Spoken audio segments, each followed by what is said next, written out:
Muy buenos días, amados hermanos y hermanas en el Señor. La alegría en este domingo, 21º del tiempo ordinario. La alegría es porque el domingo es el día del Señor, el día que Él resucitó. Y por eso cuando dice esas palabras, no busquen al que ha resucitado. Está entre ustedes. O sea que Jesús nos hace ver que no se quedó en el sepulcro, no se quedó acostado. Él se levantó por el poder del Padre Dios, por el Espíritu Santo. Por eso, cada domingo tiene un mensaje y cada mensaje nos debe de interpelar a todos y a todas. Hoy nos hace la interrogancia: Jesús, ¿quién dice la gente que soy yo? Debemos preguntarnos quién es Jesucristo para mi vida, para la comunidad, para la familia. Vamos a dar las lecturas que corresponden a este domingo 21º ordinario. Una primera lectura del libro del profeta Isaías, capítulo 22, 19, 23. El Salmo responsorial, Salmo 137.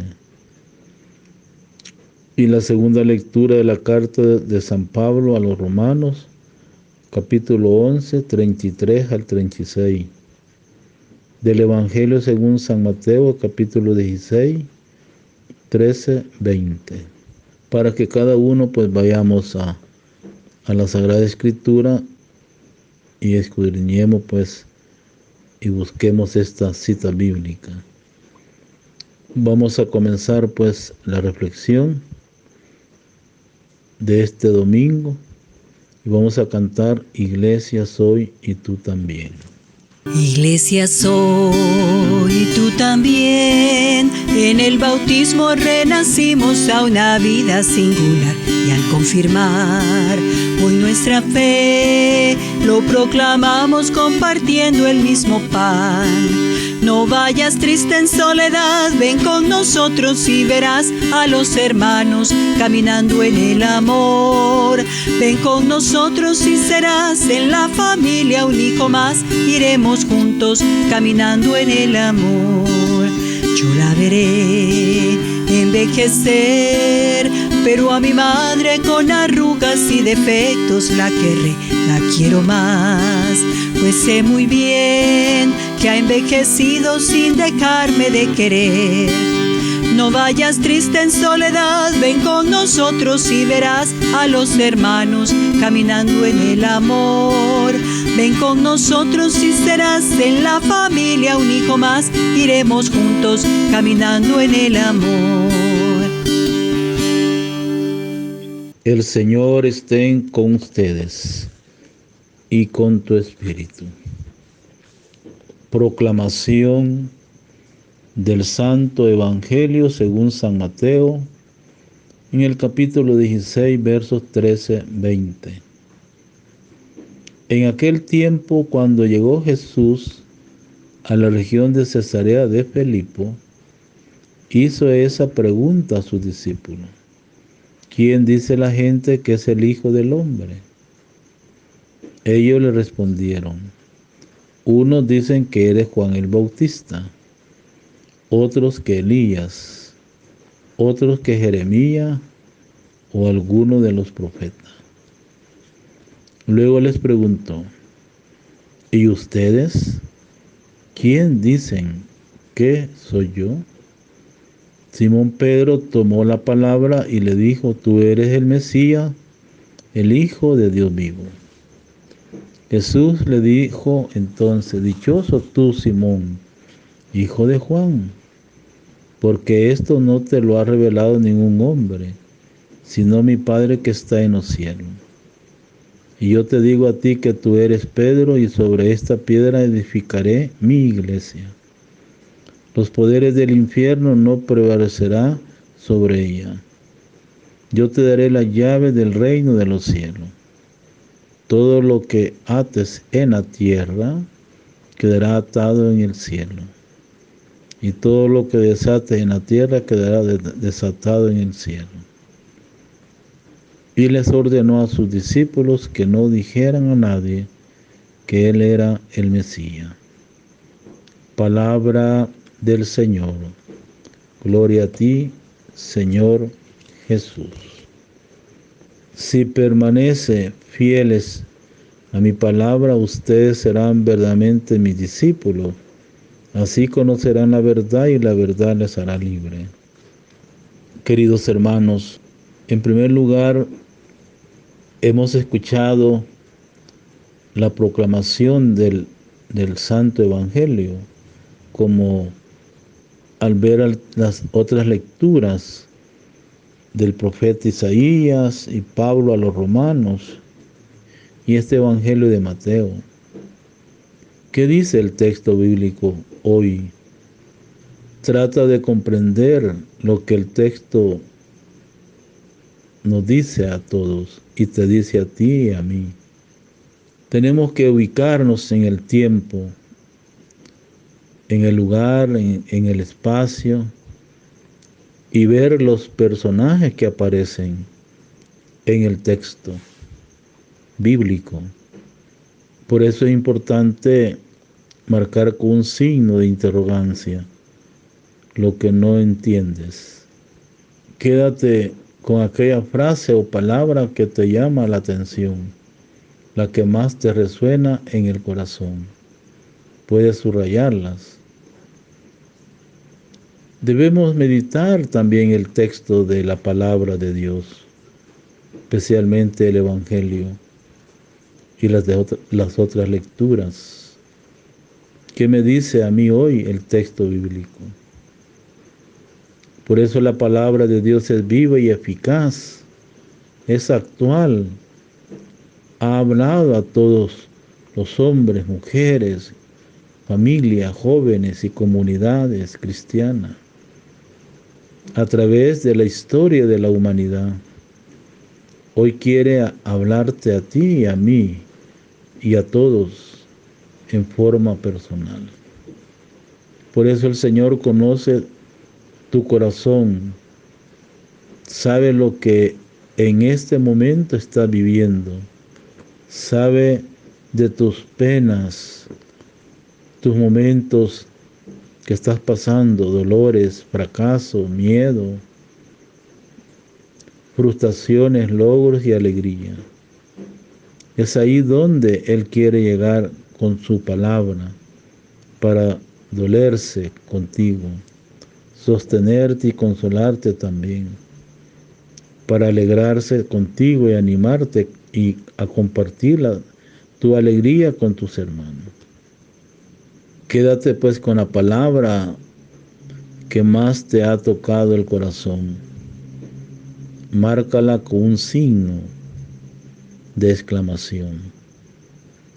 Ella te ayudará a descubrir lo que el Espíritu Santo quiere comunicarte hoy, en este domingo 21, para llenarte de la vida de Cristo. ¿Qué le digo al Señor por su palabra? ¿Qué le digo al Señor? Hemos escuchado la palabra del Señor. Ahora deja hablar a tu corazón. Te servirá a escribir tu oración también a través de esta palabra. ¿Qué invitación te hace el Señor hoy a través del texto del Evangelio y de las lecturas, en orden a la conversión y a la acción? Hemos escuchado la palabra del Señor Dejemos pues hablar a tu corazón. Gusta la palabra de Dios internamente en tu corazón, saboreando las gracias, las virtudes que el Señor te ha dado a través de este diálogo con Él, a través de su palabra, de tu reflexión. Deja que la luz de Cristo en su palabra ilumine tu vida, echando fuera toda clase de oscuridad, sombra o tiniebla. Quédate con la palabra, hermano, que te invita a levantarte para seguir a Cristo y hacerte su discípulo. Así como Él no se quedó en el sepulcro, sino que se levantó, resucitó. Queridos hermanos, el Señor pues que nos ha transmitido hoy esta palabra de Dios, debemos pedirle al Señor a través de esa oración que nos pide en el texto. Señor, envía tu Santo Espíritu. Concédeme el regalo de tu presencia y el don de la oración para que me revele el significado de la Escritura y me llene de paz, serenidad y alegría. Si el domingo anterior, que era el domingo 20º del tiempo ordinario, recordemos cómo también el Señor nos dirigía esas palabras de aquella mujer que era extranjera y donde Jesús estaba en la comarca de Tiro y Sidón. Estoy dándole como un recordatorio. Se trata de una mujer cananea que sale al encuentro y se puso a gritarle al Señor: Señor, Hijo de David, ten compasión de mí. Mi hija está terriblemente atormentada por un demonio. Y Jesús no le contestó una sola palabra. Y aquella mujer insistía, y los discípulos le dicen al maestro: atiéndala, porque viene gritando detrás de nosotros. Ella se acercó entonces a Jesús y postrada ante él, le dice: Señor, ayúdame. Y viendo todo esto, dice Jesús: mujer, qué grande es tu fe, que se cumpla lo que desea. Y en aquel mismo instante quedó curada su hija. Hoy tenemos pues un evangelio que podríamos decir lo que dice Mateo en el capítulo 16, en el versículo 18. Tú eres Pedro y sobre esta piedra edificaré mi iglesia. Los poderes del infierno no prevalecerán sobre ella, nos dice el Señor. Significa acerca de quién es Jesús de Nazaret. ¿Quién es Jesús para mi vida? ¿Quién es Jesús para la comunidad, para la familia? Por eso Jesús, Hijo de Dios vivo, debe de escucharnos. Una de la clave de esta lectura, más que todo, cuando dice que en el Evangelio de este domingo 21, Jesús, el Maestro, indaga sobre ¿qué? sobre la gente lo que piensa con respecto a él. Podríamos decir que es como una estadística o podría ser una consulta a la gente y se interroga quién dice la gente que soy yo. Después de saber la opinión, Jesús de la gente quiere conocer la opinión de los suyos. Se refiere a los discípulos. La figura y el personaje que sale hoy es Pedro. Y Pedro, en nombre de todos los demás, hace una profesión de fe. Eso podría llamarse que Jesús confirma la fe de Pedro. Pero también hay un contexto del pasaje de este Evangelio de Mateo. Y es la conversación entre Jesús y Pedro. Es un diálogo. Recibe una interpretación diferente y hasta opuesta en las distintas iglesias cristianas. Por eso en la Iglesia Católica se manifiesta el primado de Pedro.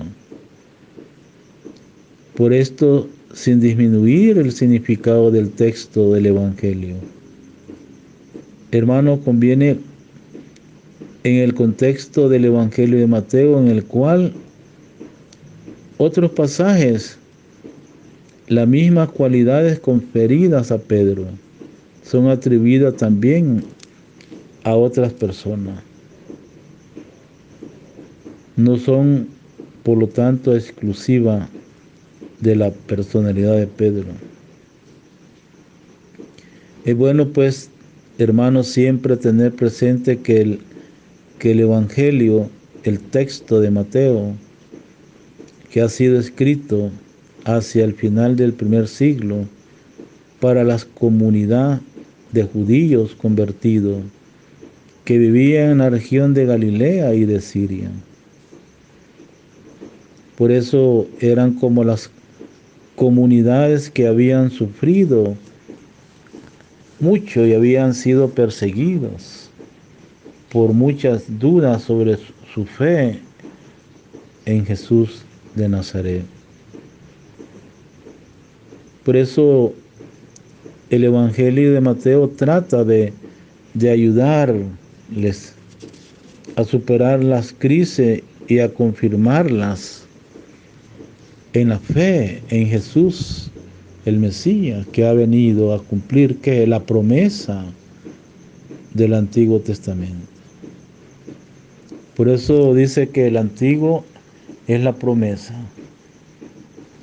y el Nuevo es el cumplimiento. Podríamos decir la ley y los profetas. ¿Cuáles son las opiniones de lo que el texto nos dice de la gente y la de los discípulos del Maestro? Jesús da una opinión de la gente sobre él. ¿Cuál es la respuesta? Son variadas. La gente dice Juan el Bautista, el profeta Elías, el profeta Jeremías o otro profeta. Cuando Jesús busca la opinión de los propios discípulos, el personaje Pedro se hace el portavoz y comenta: tú eres el Cristo, el Hijo de Dios vivo. Esta respuesta que hace en el texto Mateo de Pedro significa, queridos hermanos, que reconoce a quién, a Jesús de Nazaret. Lo reconoce en el cumplimiento de la profecía del Antiguo Testamento. Y que en Jesús de Nazaret tenemos pues esa revelación definitivamente del Padre para nosotros. Al final es la confesión de Pedro. Esta confesión de Pedro no es nueva. Antes y después de haber caminado sobre las aguas, los otros discípulos habían ya hecho la misma profesión de fe. Verdaderamente eres tú el Hijo de Dios. Mateo 14:33. Por eso hoy el Evangelio de Mateo, y hay otros evangelios como de Juan, esa misma profesión del personaje Pedro. También recordamos Juan 11:27, la figura de Marta, de aquella, la hermana de Lázaro y de María, cuando ella dice: tú eres el Cristo, el Hijo de Dios que ha venido al mundo. Como Marta pues profesa también esa fe, confiesa la fe, confirma esa fe en Jesús, el Cristo. Por eso la figura, un retrato de San Pedro, Pedro que era un pescador de peces, era un artesano rústico, se convirtió en pescador de hombres. Mateo 1:17. Era un hombre bueno, muy humano, era el líder natural entre los 12 primeros discípulos de Jesús.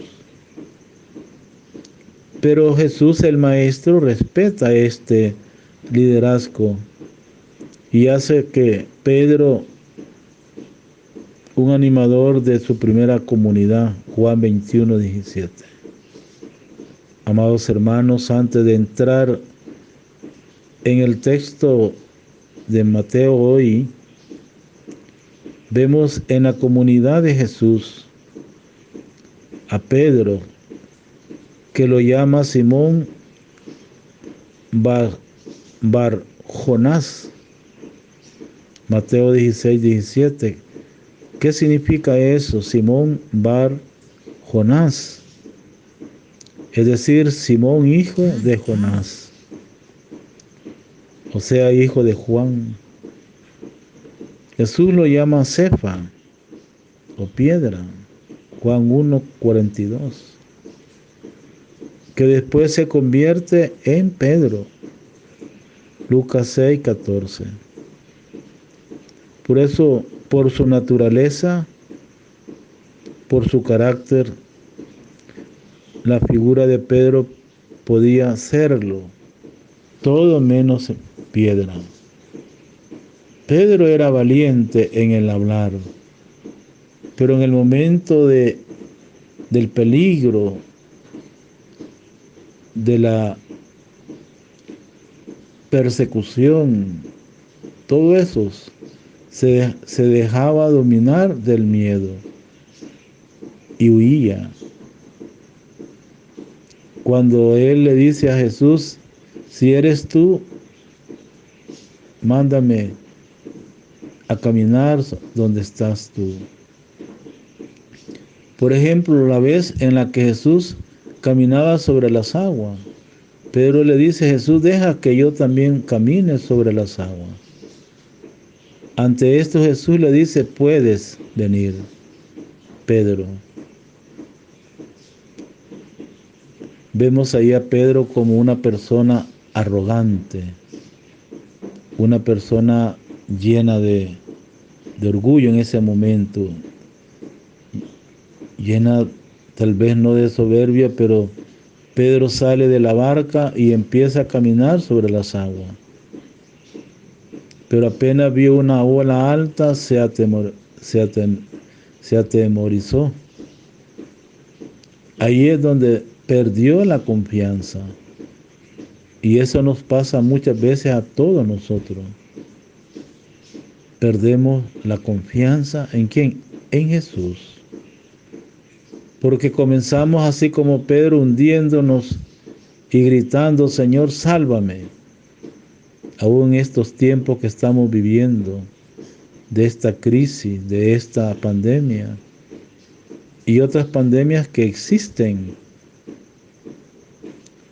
Jesús le dio seguridad y lo salvó. Podemos ver Mateo 14, 28, 31. Está la escena también, una escena que pone Mateo en la última cena. Pedro le dice a Jesús: no te negaré nunca, Señor. Marcos 14, 31.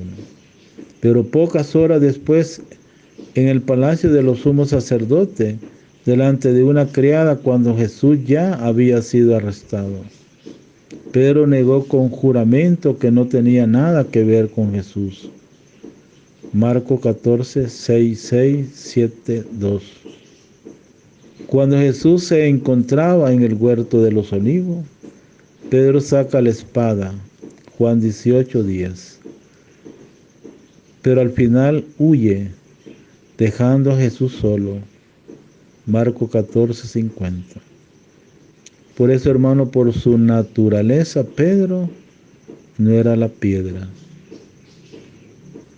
En el texto de hoy, en esta reflexión, aparecen muchas opiniones diversas sobre Jesús.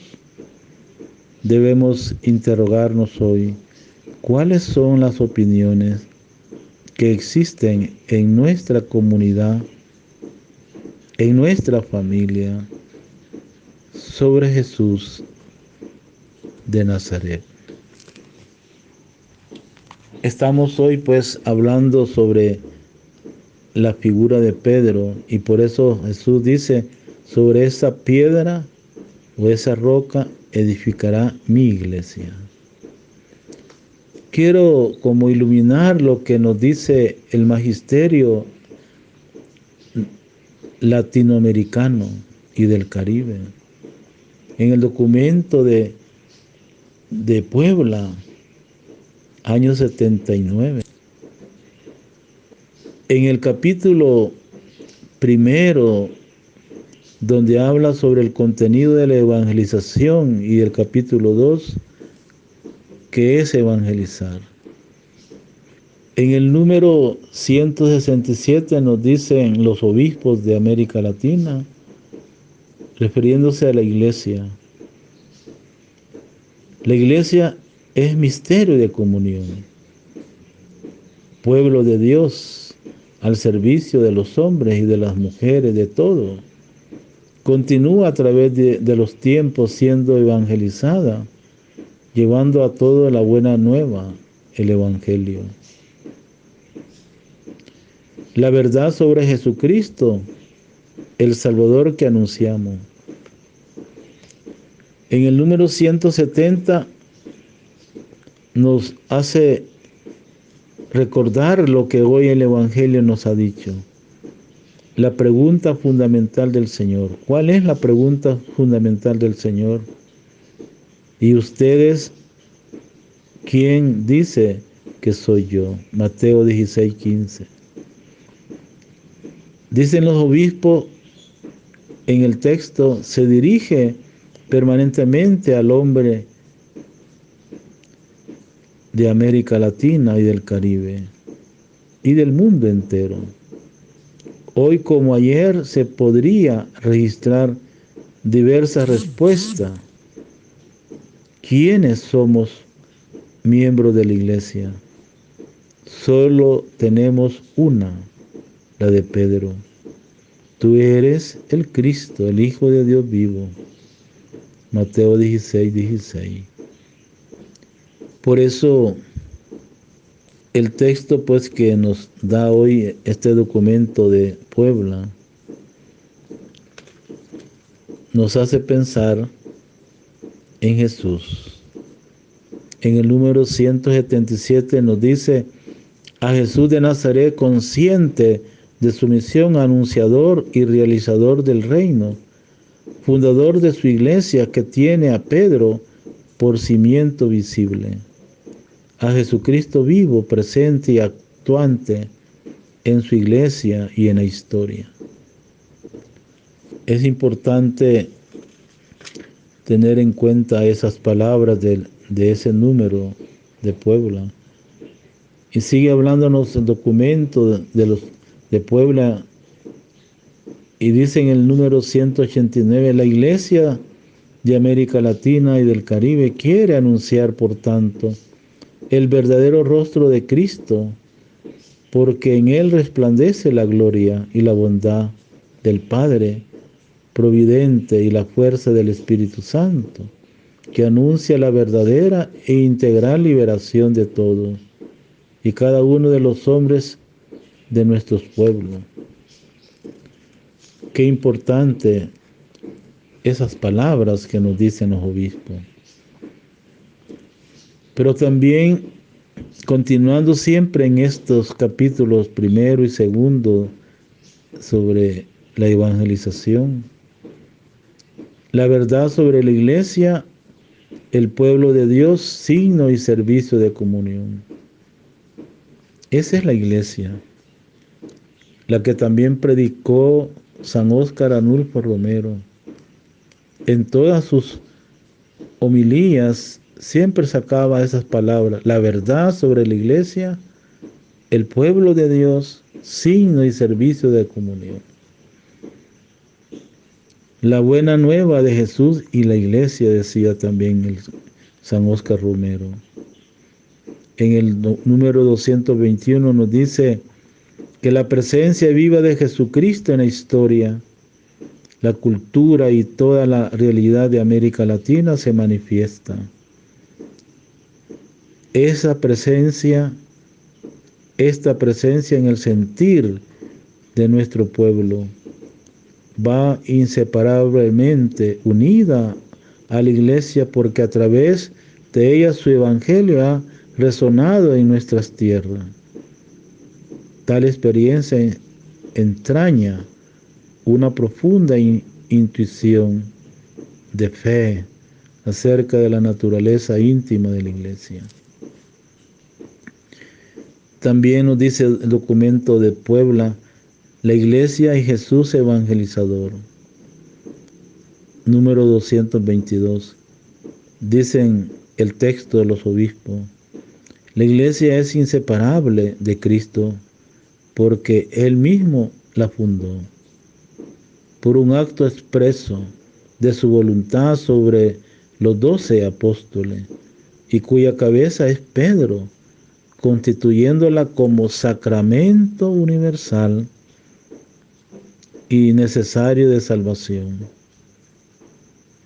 Recordemos las cartas de San Óscar Arnulfo Romero, Iglesia Pascual, Iglesia Cuerpo Místico de Cristo. Por eso la Iglesia no es un resultado, hermano, dicen los obispos, posterior, ni una simple consecuencia desencadenada por la acción evangelizadora de Jesús.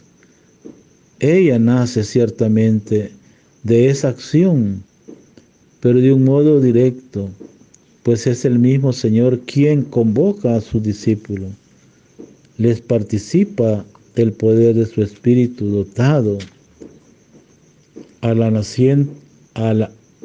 naciente comunidad de todos los medios, elementos esenciales que el pueblo católico profesa como de institución divina.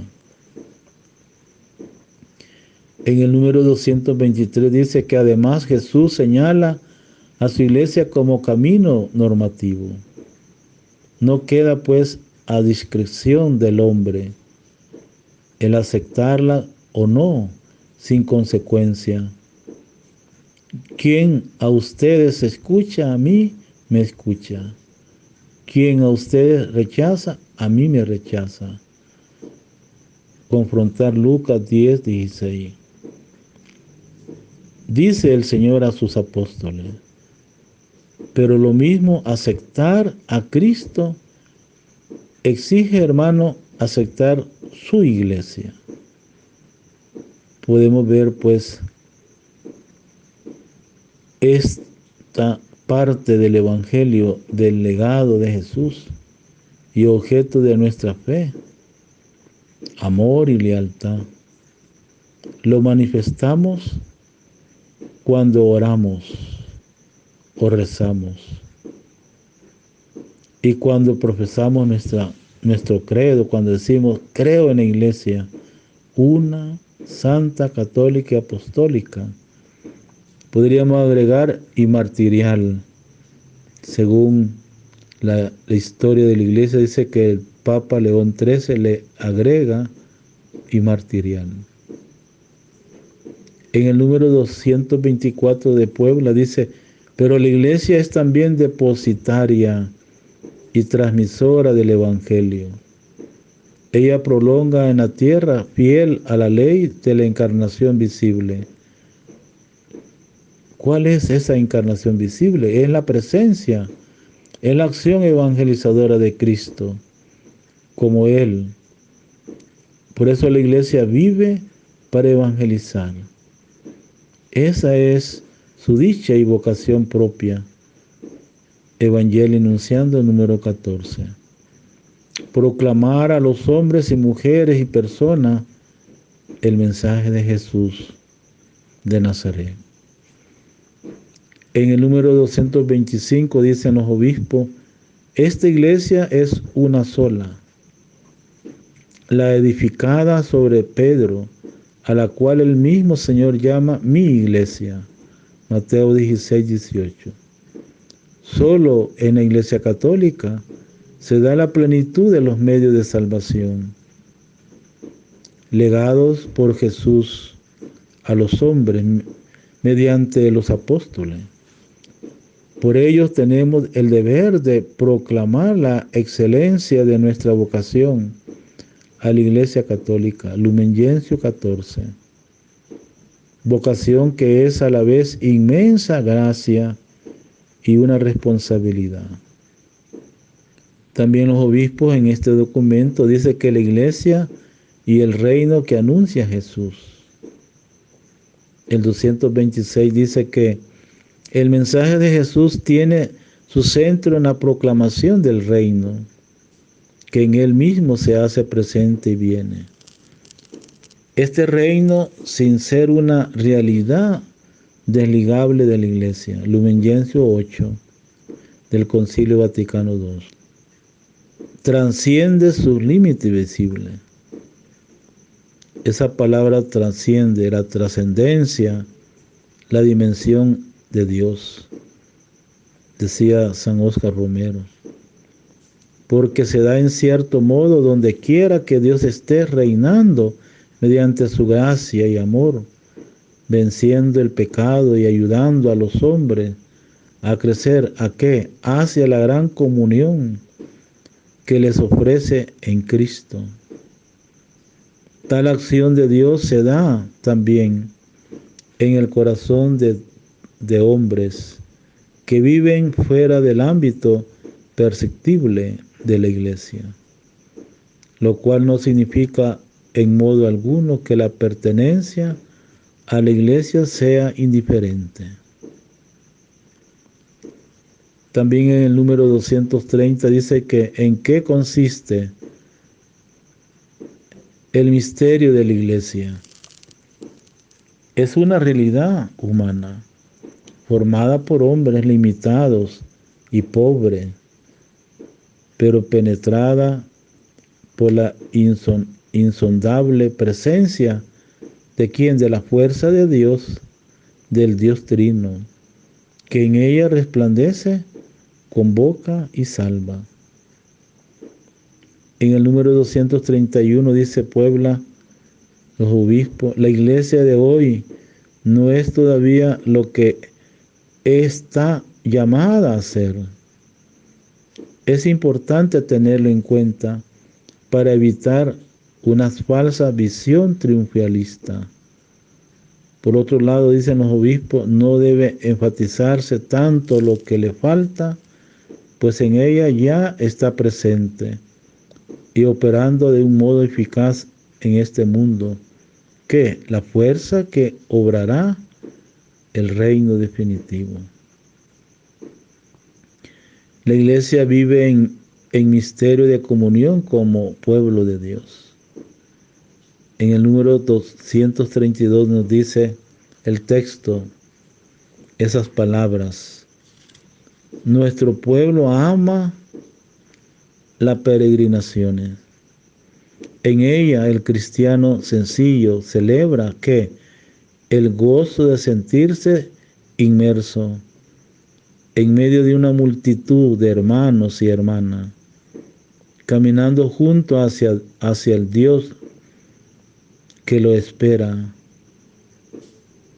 Tal gesto constituye un signo y sacramental espléndido de la gran visión de la Iglesia ofrecida por el Concilio Vaticano II, la familia de Dios, concebida como pueblo de Dios, peregrino a través de la historia que avanza hacia su Señor.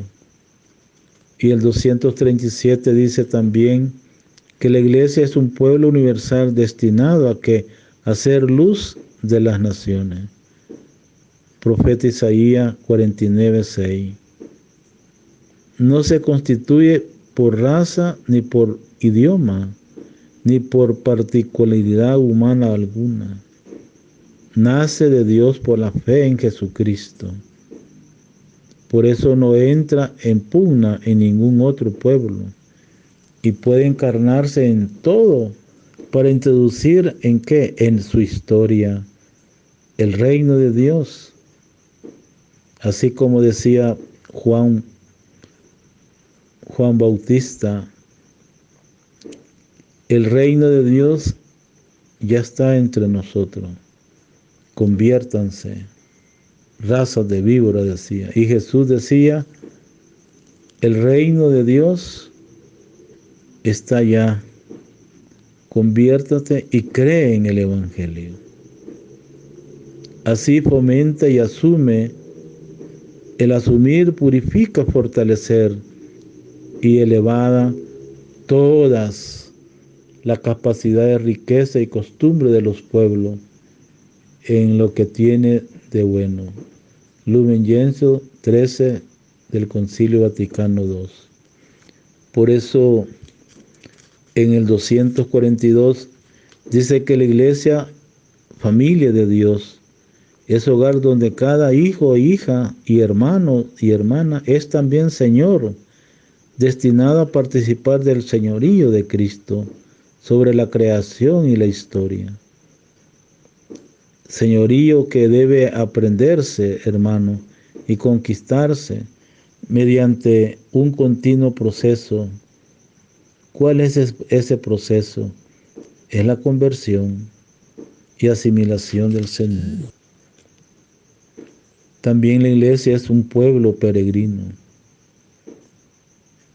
En el número 257 dice que la iglesia como pueblo de Dios reconoce una sola autoridad, Cristo.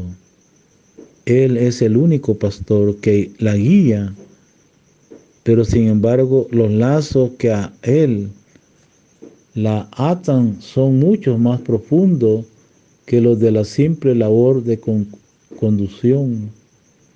Cristo es autoridad de la iglesia, en el sentido más profundo de la palabra, porque es su autor, porque es la fuente de su vida y unidad, su cabeza. Esta capitalidad es la misteriosa relación vital que lo vincula a todos sus miembros. Por eso la participación de su autoridad a los pastores a lo largo de la historia arranca de esa misma realidad, nos dice el texto, y los obispos. Es mucho más que una simple potestad jurídica. Es participación en el misterio de su capitalidad y por lo mismo una realidad del orden sacramental. Número 258 nos dice que los 12 apóstoles, presididos por Pedro, fueron escogidos por Jesús de Nazaret para participar de esa misteriosa relación suya con la iglesia. Fueron constituidos y consagrados por Él como sacramento vivo de su presencia, para hacerlo visiblemente presente, cabeza y pastor en medio de su pueblo. De esta comunión profunda en el misterio fluye como consecuencia el poder de atar y desatar. Hoy lo dice el Evangelio. Considerado en su totalidad, el ministerio jerárquico es una realidad del orden sacramental, vital y jurídico como la Iglesia. 259 dice que tal ministerio fue confiado en la figura de Pedro y a los demás apóstoles, cuyos sucesores son hoy día el romano pontífice y los obispos, a quienes se unen como colaboradores los presbíteros y diáconos. Por eso los pastores de la iglesia no solo la guían en nombre del Señor, ejercen también la función de maestro de la verdad, presiden sacerdotalmente el culto divino. El deber de obediencia del pueblo de Dios frente a los pastores que le conducen se fundan antes que en consideraciones jurídicas, en el respeto creyente a la presencia sacramental del Señor en ellos. Esta es su realidad objetiva de fe, independiente de toda consideración personal. Queridos hermanos, la iglesia, también nos dice Puebla, es signo de comunión. Qué importante. En el número 272 dice que la iglesia evangeliza, en primer lugar, mediante el testimonio global de su vida. Así, en la fidelidad a su condición de sacramento, trata de ser más y más un signo transparente o modelo vivo de la comunión de amor en Cristo que anuncia y se esfuerza por realizar. La pedagogía de la encarnación nos enseña que los hombres necesitan modelos preclaros que los guíen. América Latina también necesita tales modelos. Pero también la iglesia es escuela de forjadores de historia. En el 274 nos dice, para los mismos cristianos, la iglesia debería convertirse en un lugar donde aprendan a vivir la fe, experimentándola y descubriéndola encarnada en otros. Del modo más urgente debería ser la escuela donde se eduquen hombres capaces de hacer historia para impulsar eficazmente con Cristo la historia de nuestros pueblos hacia el reino. Por eso la iglesia también es instrumento de comunión. 280 nos dice, a través de la acción de cristiano evangélicamente comprometido, la iglesia puede complementar su misión de sacramento de salvación, haciéndose instrumento del Señor que dinamiza eficazmente hacia la historia de los hombres y de los pueblos. Queridos hermanos, también la iglesia y la verdad sobre el hombre. Esta visión cristiana del hombre, tanto a la luz de la fe como de la razón, en orden a contribuir a la edificación de una sociedad más cristiana y por tanto más humana. En el número 306 dice, por Por su parte, la iglesia tiene el derecho y el deber de anunciar a todos los pueblos la visión cristiana de la persona humana, pues sabe que la necesita para iluminar la propia identidad y el sentido de la vida, y porque profesa que todo atropello de la dignidad del hombre es atropello al mismo Dios, de quien es imagen. Por lo tanto, la evangelización en el presente y en el futuro de América Latina y del Caribe ¿qué exige de la iglesia? Una palabra clara sobre la dignidad del hombre. Con ella se quiere rectificar o integrar tantas visiones inadecuadas que se propagan en nuestro continente, de los cuales una atentan contra la identidad, la genuinidad, libertad. Otra impide la comunión, otras no promueven la participación con Dios y con los hombres.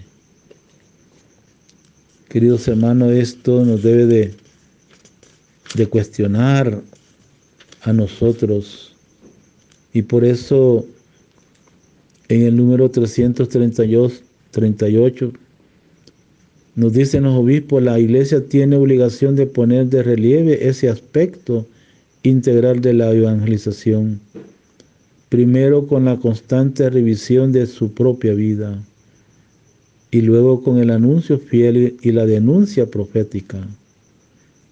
El Papa hace unos años, Papa Francisco, en una de sus catequesis dice: hoy falta en la iglesia la denuncia profética. Y vemos hoy en nuestro país que nos hemos quedado callados en el silencio. Hoy no hay denuncias. Claro, tal vez podemos decir, no es una coyuntura en el tiempo de San Óscar Romero o del beato Rutilio Grande o Fray Cosme, el padre franciscano y los demás profetas y los demás mártires, para que todo esto se haga según el Espíritu de Cristo.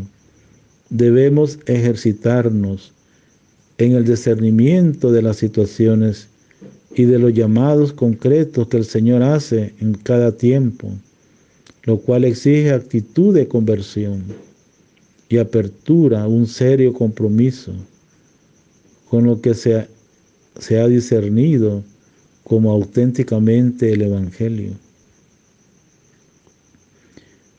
Solo así se llegará a vivir lo más propio del mensaje cristiano sobre la dignidad humana, que consiste en ser más y no en tener más.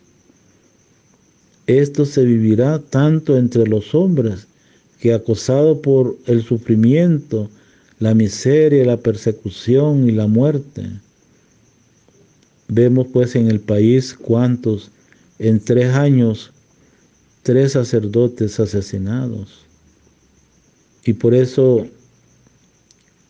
no vacilan en aceptar la vida con el espíritu de la bienaventuranza, cuanto entre aquellos que, renunciando a una vida placentera y fácil, se dedican a practicar de un modo realista en el mundo de hoy las obras de servicio a los demás, los criterios y medidas con que Cristo ha de juzgar, incluso a quienes no lo hayan conocido.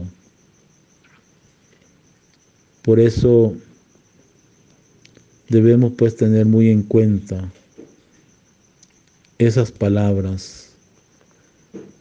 Termino con estas palabras: nuestro pueblo clama por la salvación y comunión que el Padre le ha preparado, y en medio de su lucha por vivir y encontrar el sentido profundo de la vida, espera de todos nosotros el anuncio de la buena nueva o la buena noticia de salvación.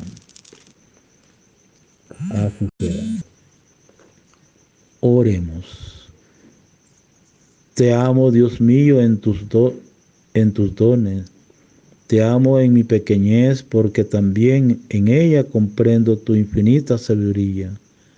Te amo en todo, en el trabajo o en la paz, porque no busco ni he buscado nunca el consuelo de ti, sino a ti, el Dios de la consolación. El Señor esté con ustedes. Y la bendición del Dios Todopoderoso, Padre, Hijo y Espíritu Santo, descienda sobre ustedes, permanezca para siempre. Que Cristo, palabra viva de Dios, se hace vida en ti. Transforma tu vida para hacerte su discípulo y misionero y constructores de tu reino. Queridos hermanos, deseo pues un buen domingo, día del Señor resucitado, vivo entre nosotros. Buen día a todos, a la familia, a los jóvenes, a las comunidades, a los movimientos apostólicos, asociaciones, a toda la feligresía, a todo este pueblo santo de Dios, a toda esta iglesia, comunión y participación en el misterio de Cristo Salvador. Con alegría les saludo pues a todos ustedes, su párroco, Padre Joaquín Álvarez, de esta parroquia Cristo Salvador, Sacamil. Buen día a todos.